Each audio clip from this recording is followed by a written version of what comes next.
And then you have, for number 3, you have a judgment of possibility. And number 4, you would have actual intention. Let's take each one of these in turn. When you have a human act, you first of all have an act of noticing, apprehension. It can be very simple. Last night, yesterday, I picked up the sports page, and the sports page showed me that the Washington Nationals were going to play at 7:05 that evening and play the Milwaukee Brewers. Now, I am clinically, I picked teams to root for, which has no chance of success, and so I have become a Nationals fan, and I get to say my time will come, you know. So I have a general interest in the Nationals, and I notice that they're playing in town tonight. Okay, I notice it. Then I not only notice it, but I have a basic desire to go see him. I have it would be good, I think. How good it would be to see the Nationals play. Then, the third stage would be judgment, or the apprehension of possibility.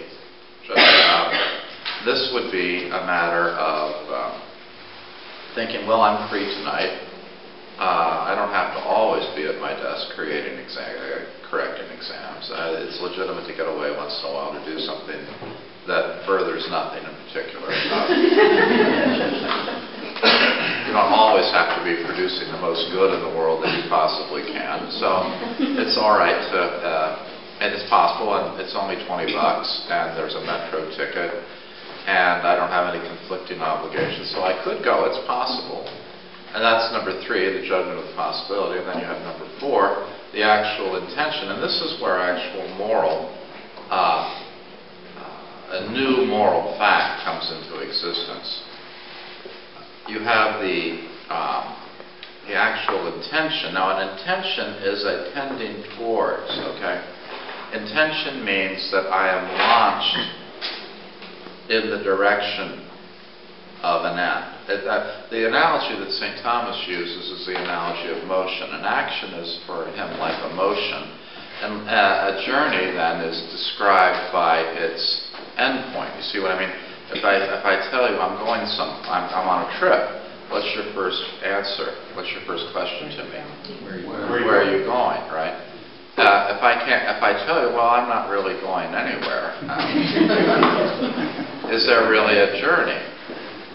No, a journey, a motion. So that's true of a journey, right? I mean, a journey is only understandable if I have an actual place to go. An intention is only understandable if I have a good thing that I'm really aiming at. So I'm launched towards the possession of this good thing. Now that's where I think you get the first new moral fact. Okay. Then you have, let me say something about each of these 4 stages and the moral significance. First of all, I'd like you to notice that apprehending an action and wanting an action, or apprehending something as good, or noticing something as good, and being attracted to the thing that is good, are really involve a kind of a fusion. There's a synergy here. In other words, I notice what I like, and I sometimes like what I notice. But what I notice something that's significant to me, and I pass by things that aren't. So now notice that when I notice something, I haven't decided to notice it.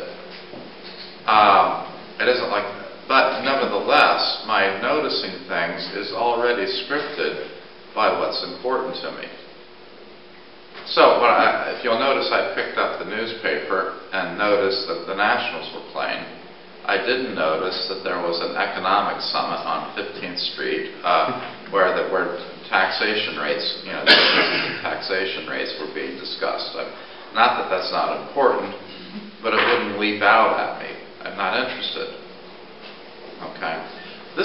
So noticing can tell you what's significant to you, what you notice and what you don't. This is why husbands are always getting in trouble with wives. You know a dating relationship is in trouble when the woman who's being dated turns in frustration to her boyfriend and says, "What color are my eyes?" If you don't know, you're dead. You mean my eyes aren't important to you? You can get in real trouble this way. You didn't notice it was our birthday. You didn't notice it was, you didn't notice I was feeling sad today. You didn't notice your children were starving. Yeah. Really, there's a story about Elizabeth Anscombe and Peter Deitch.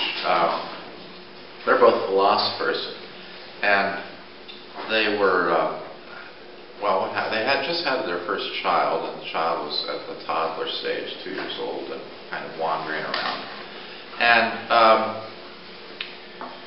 the toddler started to move, and then the question occurred to either Peter Deitch or Elizabeth, it doesn't matter which one because they both got into the conversation. The conversation was, this child is moving. What is more paradigmatic? Can we say more properly that the child is moving towards the door or is moving away from us? Can you read through body language intentionality? So this was a fascinating question. They got absorbed in it. They didn't notice that the child was walking out the front door.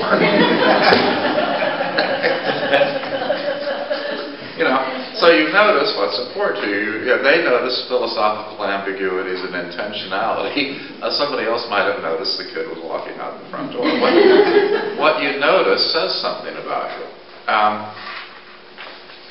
If you walk down the street and you never notice that people are hungry, that says something to you about you. Lazarus was not noticed by the rich man. The gospel doesn't say that Lazarus was taunted by the rich man. The gospel doesn't say the rich man came out to the poor man, Lazarus, and said, "I would give you money, but really I think it would be more fruitful for you, and you would learn more habits of self-discipline if you would actually get up and work yourself." It doesn't say that. It just says that he didn't even notice him. That was the sin. Okay.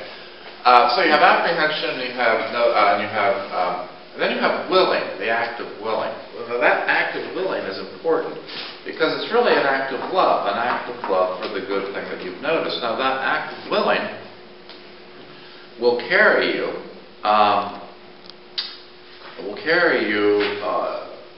either a long distance or a very short distance. It's the difference between the strength of that willing can last a day. You decide you think it would be good to eat one meal a day during Lent. I would lose weight and I'd grow closer to God through penance. That lasts until noon. That lasts until noon, maybe. For you it lasted through noon. Maybe for someone else, they've been seized with the real desire to imitate the Lord in bodily penance. And Catherine of Siena also thought it would be good to fast.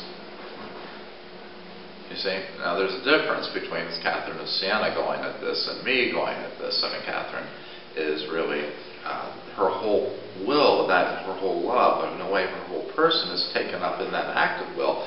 And it's powerful enough to carry through all the other stages of action.